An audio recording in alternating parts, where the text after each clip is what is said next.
মার্কিন যুক্তরাষ্ট্র টিকতে পারবে কিনা বা ইরানের কি অবস্থা হবে, গত আপনার সাথেই এবং আমি ব্যক্তিগতভাবে যে এই লাইভগুলো করেছি তাতে আমি ম্যাপ দেখিয়ে ব্যাখ্যা করেছি যে ইরান আক্রমণ করা, স্থলভূমিতে আক্রমণ করা কেন সম্ভব নয় বা দুষ্কর, খুব কঠিন।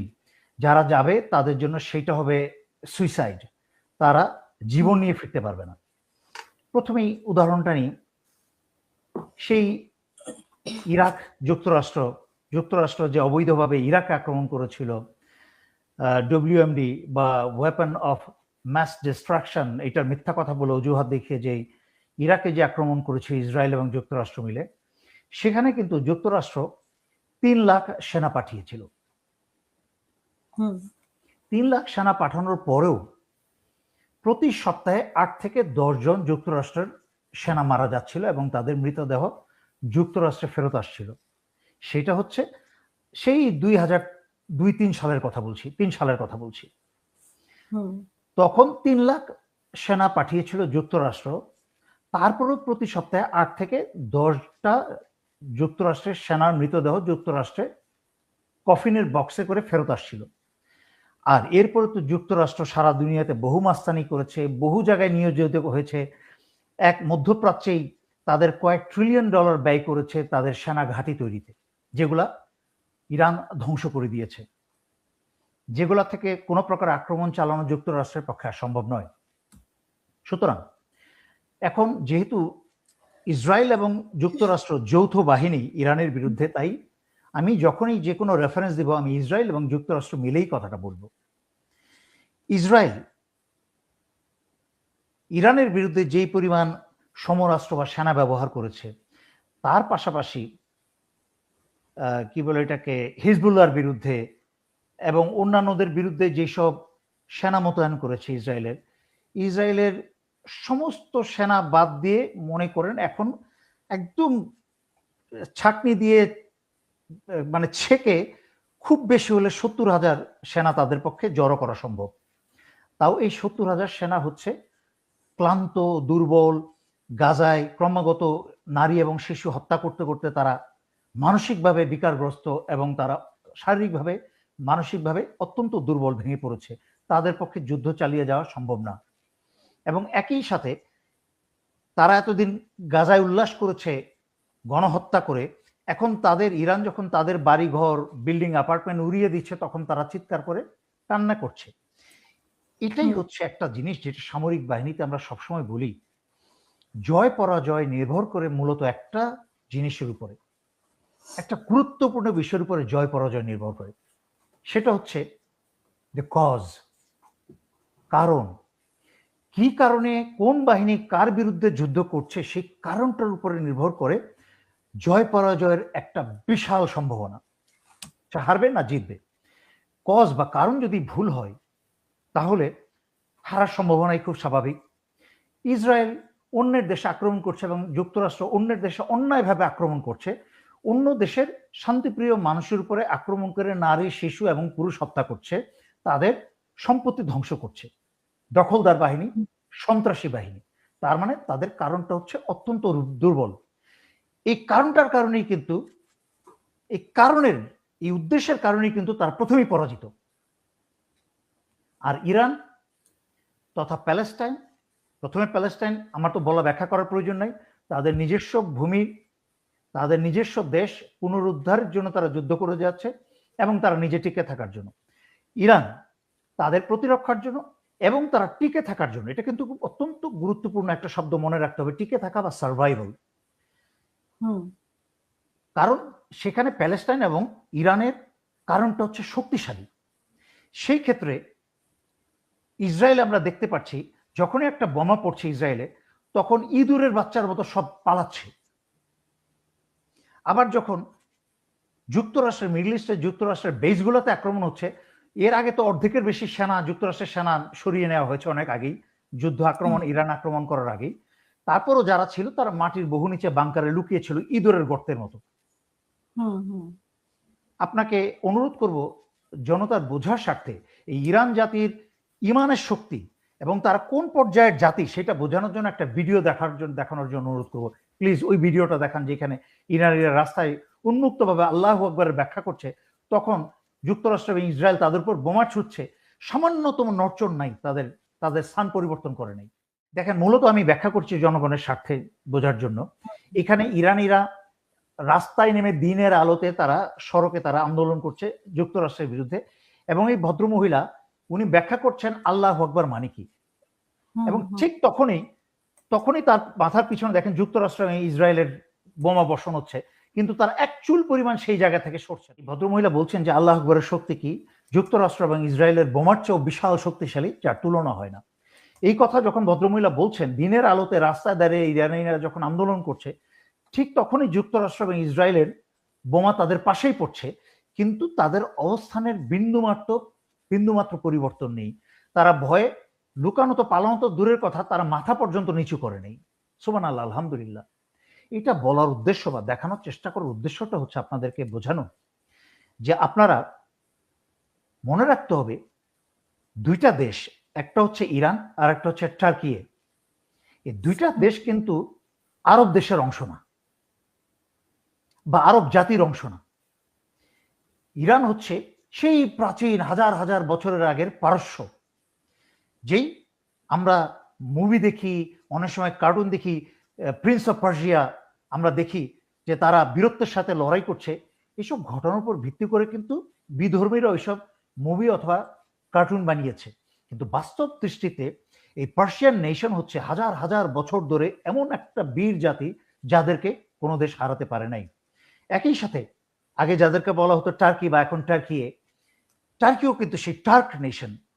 তারা আক্রমণ করে ক্রুসেডারদেরকে হারাতে হারাতে কিন্তু তারা বসনিয়া পর্যন্ত চলে গেছে, এবং সেই কারণে কিন্তু বসনিয়া একটা মুসলিম জাতি ইউরোপের ভিতরে।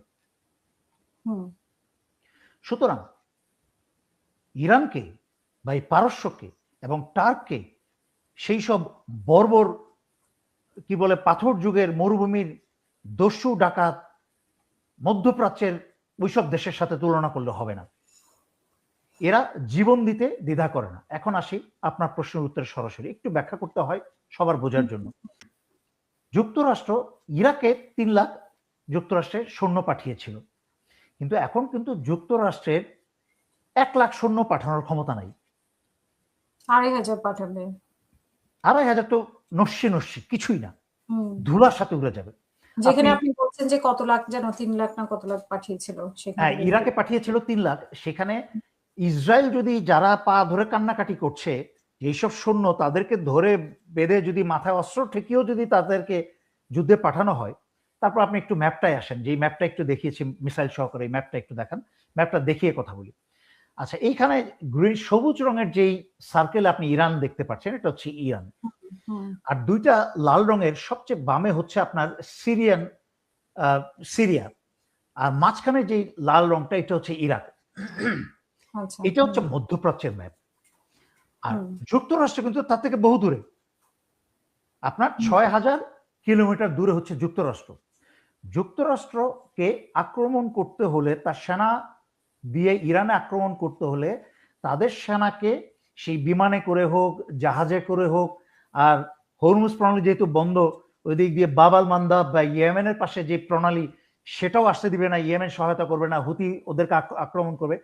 তার মানে তাদেরকে সেই কি বলে অনেক দূর ঘুরে 12-14 হাজার মাইল ঘুরে তাদেরকে সিরিয়াতে আসতে হবে। এসে এখানে সিরিয়ান যেই সৈকত, সমুদ্র সৈকত আছে, সেখানে ল্যান্ড করতে হবে।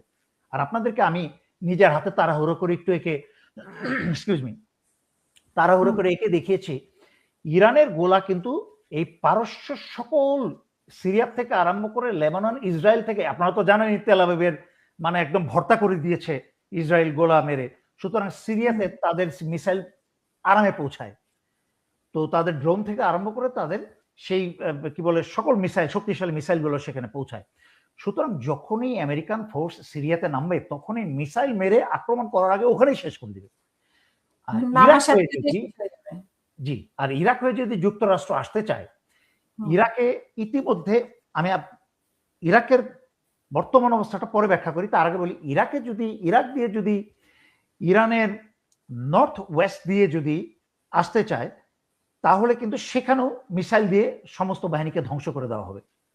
আচ্ছা, এখন আসি ইরাক দিয়ে যে আসবে, এই ইরাকের জনগণ এবং ইরাকের মাঝখানে বিশাল অংশের একটা শিয়া জাতি মুসলিম, বা আমি শিয়া সুন্নি শব্দটা ব্যবহার করতে আমি ঘৃণা করি নিজেই, তারপরেও বাধ্য হয়ে বলছি যে বিশাল অংশের একটা শিয়া মুসলিম আছে যারা ইরানে আক্রমণ করার আগেই যুক্তরাষ্ট্রের সেই বাহিনীকে কাহিল করে দেবে, ওখানে শেষ করে দেবে। আচ্ছা, এছাড়াও আমি আগে ব্যাখ্যা করেছি, আমি ছবি দেখিয়ে ব্যাখ্যা করেছি আগের লাইভগুলোতে, যে কেন ইরানে আক্রমণ করা সম্ভব নয়। আর যেই দুইটা আপনাকে সিরিয়া এবং ইরাক যেখানে দেখালাম, সেখান থেকেও যদি কোনো আক্রমণ লঞ্চ করতে চায়, সেখানেও কিন্তু আপনার 300 থেকে 600 কিলোমিটার ডিস্টেন্স। আপনি কি মনে করেন 300 থেকে 600 কিলোমিটার খুব দুর্গম জায়গা, সেখান থেকে বিমান উড়িয়ে কিন্তু ইরানে নামতে পারবে না? আপনারা ইতিমধ্যে আপনারা জেনেছেন যে ইরাকের উপরে যুক্তরাষ্ট্রের তেলবাহী যেই আপনার তাদের যেই F-35 বিমান, অত্যন্ত শক্তিশালী যুক্তরাষ্ট্রের যেই যুদ্ধ বিমান, সেই যুদ্ধ বিমান বেশি দূর চলতে পারে না। 150 কিলোমিটার এক পথে, আবার 150 কিলোমিটার আরেক পথে, 300 কিলোমিটার তারা চলতে পারে। তারপরে তাদেরকে অবশ্যই ফিরে এসে একটা কি বলে কম ঝুঁকিপূর্ণ জায়গায় এসে সেখানে তেলবাহী যে বিমান আসে, তেলবাহিনী বিমান থেকে সেই যুদ্ধ বিমানে তেল দিতে হয় বা জ্বালানি সরবরাহ করতে হয়। সেই শক্তিশালী হাতে গোনা অল্প কিছু তেলবাহী বিমানের মাঝখানে বেশ কতগুলা বিমানে কিন্তু ইরানের মিসাইল আক্রমণ করেছে, করে ইরাকের উপর একটা তেলবাহী বিমান কিন্তু আঘাত করে, মিসাইলের আঘাতে তারা ধ্বংস করে দিয়ে সেখানে সরাসরি ওই বিমানের ভিতরে থাকা 6 জন যুক্তরাষ্ট্রের সেনা নিহত হয়েছে। এখনো কিন্তু আক্রমণ শুরুর চেষ্টাই করেনি, শুধু এক বিমান থেকে আরেক বিমানে জ্বালানি দিচ্ছিল, তাতেই মিসাইল দিয়ে ওই বিমান শেষ, 6 জন নিহত। এবং ওই তেলের অভাবে অনেক যুদ্ধ বিমান, যুক্তরাষ্ট্রের যুদ্ধ বিমান আর সেই ধরনের আক্রমণ পরিচালনা করতে পারবে না। তার মানে কি বুঝালাম? আর সেই তুলনায় ইরানের 1 মিলিয়ন, ইতিমধ্যে কিন্তু ট্রাম্পের অবস্থা খুব খারাপ, যেটা আমি যুদ্ধ শুরু হওয়ার 1 ঘন্টার মাঝখানে যে 12টা ভবিষ্যৎ সম্ভাবনা, আমি তো ভবিষ্যৎবাণী করি না, আমি স্ট্র্যাটেজিক্যালি ওয়ার সিচুয়েশন বুঝে যেটা সম্ভাব্য সেটা আমি বলেছিলাম, তার মাঝখানে সবই পূরণ হয়েছে। তো তার মাঝখানে একটা বলেছিলাম যে ট্রাম্পের জনপ্রিয়তা ভয়ঙ্কর রকম ভাবে কমে যাবে, আভ্যন্তরীণভাবে যুক্তরাষ্ট্রে আন্দোলন শুরু হবে এবং ট্রাম্পকে পদচ্যুত করার জন্য যুক্তরাষ্ট্রের ভিতরেই এবং আন্তর্জাতিকভাবে চাপ সৃষ্টি হবে, তাই কিন্তু শুরু হয়েছে।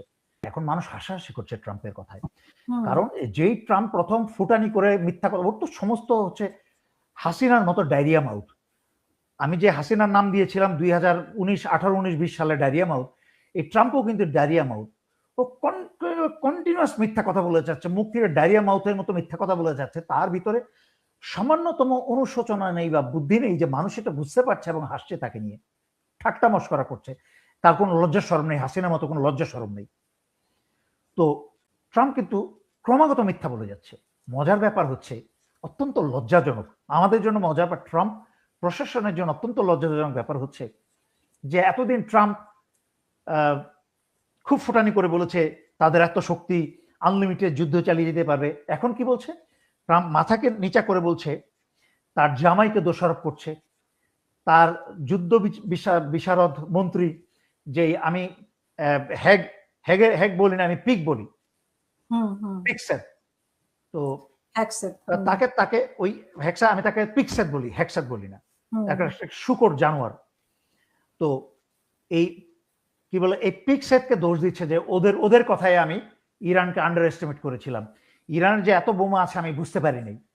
কত বড় ছাগলের ছাগল ও, যে একটা ছাগলের তো আমরা আগেও জানতাম, কিন্তু কত বড় ছাগলের ছাগল, সে সারা পৃথিবীর সামনে নির্লজ্জভাবে সে বলে দিল যে একটা শত্রুকে যার বিরুদ্ধে আক্রমণ করবে তার শক্তির সম্পর্কে বিন্দুমাত্র কোনো অনুমান না করে, কোনো জ্ঞান না নিয়ে সেই দেশ আক্রমণ করে বসেছে। এর মানে কি? এর এর এর কি বলে, মজেজাটা বুঝতে হবে, এর শানে নজুলটা বুঝতে হবে। এর শানে নজুলটা হচ্ছে যে ট্রাম্প 1 ঘন্টা ইরানে আক্রমণের 1 ঘন্টার মাঝখানে কিন্তু বুঝতে পেরেছে যে হি লস্ট দ্য ওয়ার, সে যুদ্ধে হেরে গেছে, কিন্তু তাকে সারাক্ষণ শয়তানগুলো, তার আশেপাশের শয়তানগুলো তাকে মিথ্যা ইনফরমেশন হুইসপার করে গেছে, যেটা আল্লাহ কোরআনে বলেছেন শয়তানের ফিসফিসানি হুইসপারিং। তার কানে কিন্তু তাকে মিথ্যা সমস্ত বুদ্ধি দিয়ে গেছে। আমাদের দেশের কিন্তু নেতাদের সেই অবস্থা। তার আশেপাশে চাটুকাররা যখন বুদ্ধি দেয়, তারা কিন্তু নিজস্ব বুদ্ধি বিবেক নাই বা কম বলে কিন্তু তারাও শুনেন। আগে অতীতেও শুনেছেন, এখনো শুনছেন। ফিসফিস যারা করে তাদের কথা শুনে। কিন্তু যেই না তার মাথায় বুদ্ধি আছে, সে বলবে, কোনো ডিসিশন না দিয়ে বলবে, সে বলবে ওকে আমি শুনলাম আপনার কথা, আপনি বলেন, আপনি বলেন। 10 জনের 10টা কথা শুনে সে নিজের বুদ্ধি ব্যবহার করে সে একটা কথা বলবে, যেটা শহীদ জিয়া রহমান করতেন। উনি 10 জনের উপদেশ শুনতেন, শুনে নিজের সিদ্ধান্ত নিতেন। ট্রাম্পের যেহেতু কোনো নিজস্ব কোনো মিলিটারি নলেজ তো নাই, কোনো পলিটিক্যাল নলেজ নাই, সে মানুষের কাছ থেকে এসব শুনে সে এতদিন এগুলো করেছে। এখন সে বাস্তবতার সম্মুখীন হচ্ছে যে সমাধান করছে না, তার তো ক্ষমতা সমাধান করার তার ক্ষমতার বাইরে। সে সমাধান করতে পারছে না, এই জন্য কিন্তু সে রাশিয়ার সাথে ক্রমাগত যোগাযোগ করছে। এবং এই সুযোগে রাশিয়া সম্পূর্ণ, আমি এটা পয়েন্টটা মনে রাখি, আমি নেতানিয়াহু সম্পর্কে পরে বলবো। তো এই সুযোগ 100% বেনিফিট কিন্তু রাশিয়া নিচ্ছে। এই সুযোগে যুক্তরাষ্ট্র ইরানের আক্রমণ বন্ধ করার জন্য যুক্তরাষ্ট্র রাশিয়ার পায়ে ধরাধরি করছে। যে রাশিয়ার বিরুদ্ধে এতদিন বহুত তাফালিং করেছে এই যুক্তরাষ্ট্র, এবং ইউক্রেনকে অস্ত্রশস্ত্র দিয়ে পশ্চিমারা এবং যুক্তরাষ্ট্র অস্ত্রশস্ত্র দিয়ে রাশিয়ার বিরুদ্ধে বহুত মাস্তানি করার চেষ্টা করেছে।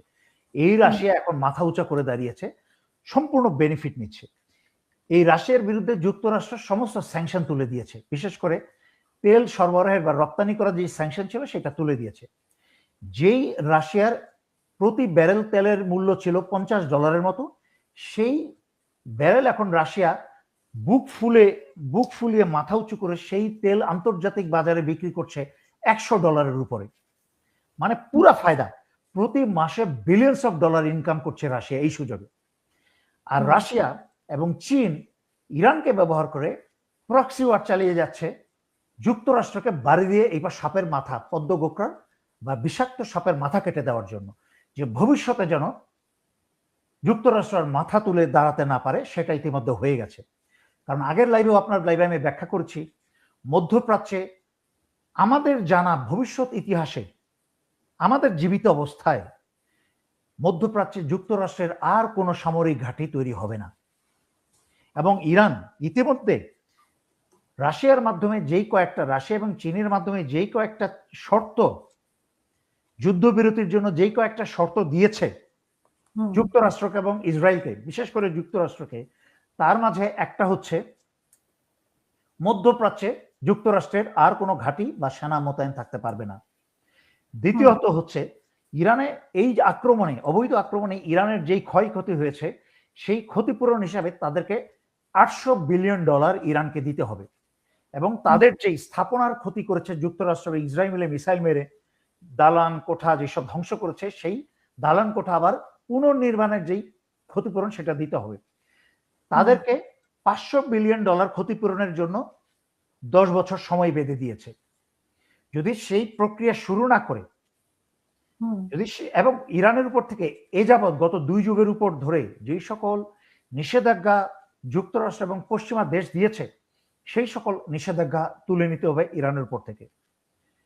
এবং যদি এই প্রক্রিয়া শুরু না করে, তাহলে মানে গত 2 দিন আগের থেকে, আমি 2 দিন যেহেতু লাইভে আসি নাই, ব্যস্ত ছিলাম, গত 2 দিন আগে থেকে আগামী 30 দিন পর থেকে ইরান হরমুজ প্রণালী 100% বন্ধ করার থেকে শুরু করে মধ্যপ্রাচ্যের যত তেল রিফাইনারি আছে, যত অয়েল রিফাইনারি আছে, সবগুলোতে আঘাত করতে শুরু করবে। যেহেতু ইরানের তারা যেই কারণে শহীদ খামেনি কিন্তু এত বছর চাইলেও কিন্তু তারা ইরাকের বিরুদ্ধে কেমিক্যাল বোমা ব্যবহার করে নাই। তারা কিন্তু পারলেও মধ্যপ্রাচ্যের কোনো দেশে কিন্তু যেই বিশুদ্ধ পানি, খাবারের পানি ডিস্যালিনেশন করার যে কারখানাগুলা, সেগুলা কিন্তু আঘাত করে নাই। কারণ তাদের মাঝখানে সুন্নিদের চেয়ে খাঁটি মুসলমান হচ্ছে শিয়া মুসলমানরা। এগুলো আমি ইচ্ছা করে আরো বলি যে খোতা 2-4টা সুন্নি মুসলমান যেগুলো আছে, তারা যেন একটু বাড়ি খায়, এখনো যেন একটু জ্ঞান অর্জনের চেষ্টা করে, মূর্খতা বাদ দিয়ে। তাদের ভিতরে সে আল্লাহ ভীতু ভয়টা এবং শহীদ খমেনির ভিতরে ছিল, তারা মানবতার খাতিরে কোনোদিন এই কাজগুলা করে নাই, কেমিক্যাল বোমা ব্যবহার করে নাই তারা। এবং এখনো পর্যন্ত কিন্তু মধ্যপ্রাচ্যের খাবারের পানির সেই সব কারখানায় কিন্তু তারা আক্রমণ করছে না, কারণ তারাও মুসলমান, তাদের সাধারণ জনগণ এবং নারী শিশু মারা যাবে, তারা এটা চায় না। কিন্তু যদি ইরানের পিঠ দেয়ালে ঠেকে যায়, সেই ক্ষেত্রে ইরান বাধ্য হবে শুধুমাত্র মধ্যপ্রাচ্যের সেই সব ইসরায়েল এবং যুক্তরাষ্ট্রের চাকর বাকর রাজা বাদশাগুলাকে সোজা করার জন্য, লাইনে আনার জন্য।